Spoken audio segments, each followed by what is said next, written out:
Disclaimer, JackFed's content is not meant to replace the actual viewing experience of watching RuPaul's Drag Race. The videos discuss the content of the show, but they don't nearly make as much sense without the context of watching the episode. You can watch season 15 of Drag Race on MTV or WoW Presents Plus if you're outside the US. Hey guys, it's Jack. We've made it to episode 200 and we finally hit the ball of the season. I think overall this is a really great episode that they could do for their 200th episode. All the runways are themed, there's a lot of callbacks and references. I think it was really perfect still in the competition setting. And lo and behold, like I've been saying for a long time, having the ball not at the beginning of the season makes it so much more enjoyable. I feel like we got to appreciate all the looks this time around, and I remember every single one of them because it's not nearly as many contestants this time. Along with the episode being a really good tribute, this episode just feels like the most complete one that we've seen out of the 40 minutes. And I think it's partially to do with the fact that every single beat that's normally hit in a 60-minute episode was actually hit here. There was a mini challenge, a run through with Carson and Rue, and the queens actually got to talk in the workroom for a good amount of time. And because they didn't have to bounce between location and location, they were just in the workroom and then on the runway, the pacing just felt the best, and overall it became a really great episode. Let's first talk about the ball and then we'll get to the storylines later on. I think overall this was one of the best balls we've had in a while. Almost every single look was really good. I wasn't the biggest fan of Selena, Lucy, or Anitra's second looks, but outside of those, I think every single other look is at least a soft toot. And to be honest, I don't know if this is a hot take, but I think it should have been a double win between Sasha and Mistress. They both hit the mark so well for each of these categories. And though I do think that Sasha's third look was really outside of the box, especially when compared to Mistress's just really nice gown, I still think that it was such a toss-up between the two and it should have just been a double win. I also saw a lot of comments saying that Lux should have been in the top, and I think I do agree. It was a toss-up between her and Anitra. Anitra's second look, like I said, really not one of my favorites of the night whatsoever, but I did love her first look and her third look was amazing. And while I didn't love Lux's first look, her second and third were also amazing. So I think they ended up going with Anitra in the top because of what happened last week and the storylines that they want to push going forward. But before we get to the storylines, for the bottom placements, I don't think Spice deserved the bottom, but let me explain. These were pretty solid runways by Spice, but I feel like at this point they were letting a little too many things slide, so they started going in harder on her this episode. All of a sudden, the critiques of her runways looking a little samey and how everything's just a little too safe started to pop up a lot more. Partially, I think they were trying to push her to do something different, but also just the way that Spice was saved last week, they were being a lot more conscious and putting her under a microscope to see how she can do. And while we're on Spice, I guess we can move on to the storylines because I do have more to say. That being, the Sugar and Spice storyline was so weird. How the whole storyline was set up is that Sugar's going home early and Spice has to fend for herself, even though she feels like the lost twin. They had so much presence early on into the edit, and I feel like they had the most solid storyline in the first couple episodes. We got to fall in love with them, and then Sugar was sent home, leaving Spice there to fend for herself. But unfortunately, after Sugar was sent home, Spice never had a high placement. I feel like in my heart of hearts, the producers were really waiting for Spice to come through and fully win a challenge. And unfortunately, at this point in their careers, I just don't think they were ready for the competition. They know social media so well, they have a really good aesthetic, and obviously their personalities were really magnetic. But that just doesn't really translate when you're trying to win a competition. It feels like they were really committed to Spice and wanted to believe in her so bad, but were scared to go all the way unless she fully definitively won a challenge. So instead, she just had some decent performances and some lackluster performances that didn't really go well in the eyes of the fans. What they mapped out just really didn't come to fruition, but obviously they're fine, they're doing good. I'm probably going to be following them forever. The storyline that the producers didn't really put their hands on that I think was a lot more natural, a lot more fun, and really made me fall in love with Spice even more was the fact that all the other queens really fell in love with Spice. A lot of people have pointed it out, the fact that all the queens were judging them on the first day, and then by the end they were cheering them on, so excited when Spice was saved, and did a little Trot tribute right after she was eliminated. It's really apparent that they loved Spice. So even though the twins' run on this season wasn't anything to write home about, I'm going to remember them for the vibes that they gave off. Now let's get to the big storyline that's being set up for next week's episode. Because this video is coming out late this week, I was able to catch the preview for next week's episode, and it is so clear that they are burying Lucy in this edit. This week with Mistress and Lucy, it was starting out a lot more playful. I get where Lucy is coming from. I think a lot of the other queens have been upset about their placements, but they really are going in on her. But at the same time, it's Mistress. She's stirring the pot. It's all for TV, and I feel like Lucy isn't catching on as much. With kids, I was safe, and now we have to talk about it the rest of the season. Why is she standing up, Lucy?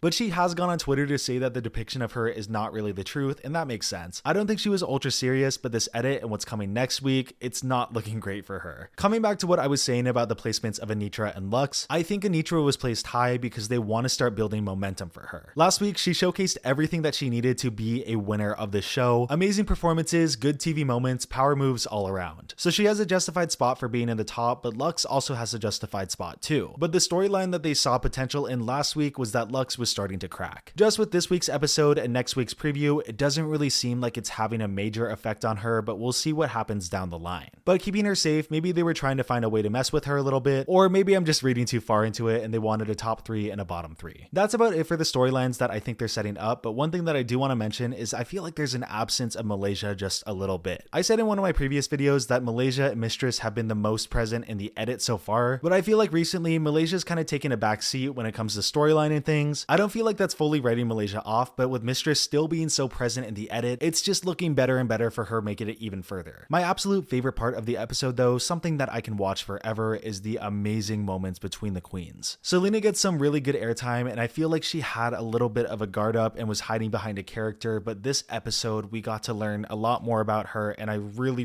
love that. Sasha's moment on the runway just speaks so much for her house and her drag, and it's just another point in her court. Is that a term? I really don't.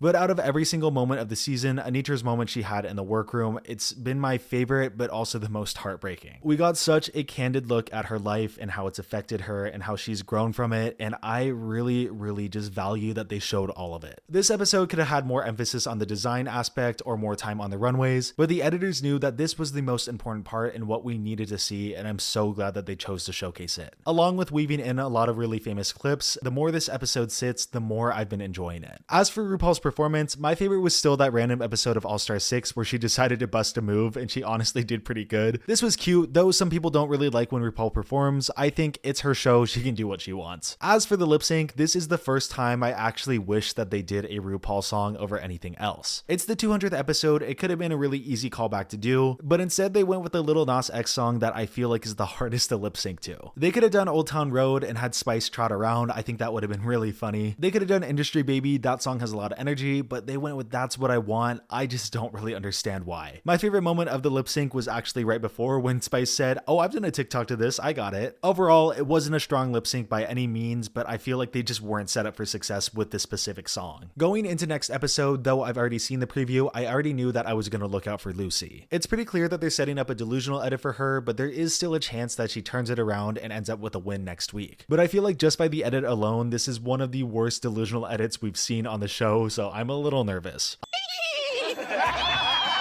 I am so ready for Mistress to keep stirring that pot. She is going to be endlessly entertaining for the rest of the season, and I feel like she's going to make top 4. With how the past 2 episodes went, I feel like Sasha and Anitra are also shoo-ins for the top, but there still could be a twist towards the end. As for that last top 4 spot, I'm seeing either Malaysia or Lux. I feel like they both have untapped potential when it comes to their background. I feel like we haven't learned that much about Lux, and Malaysia had some good beats early on, but it hasn't really been coming out since. But with how things are going, they still have a chance to get a lot of screen time. I'm sad about Selena because I love her to death, but she's already been in the bottom a couple times. So we'll see who that top 4 is sooner rather than later. The 60-minute episodes are coming back so soon, I cannot be any more excited. And I'll be transparent, making videos, I've slowed down recently, it's just kind of been a little draining. I still love doing it, you guys give me endless support and I can't thank you enough, but sometimes videos have been on the back burner of my mind, but I'm trying to get back to a good place with that. I really hope you guys are doing good. I'm gonna try and be on top of the next overanalysis video. I'm gonna have a Q&A coming out pretty soon, so I'll see you soon with another video.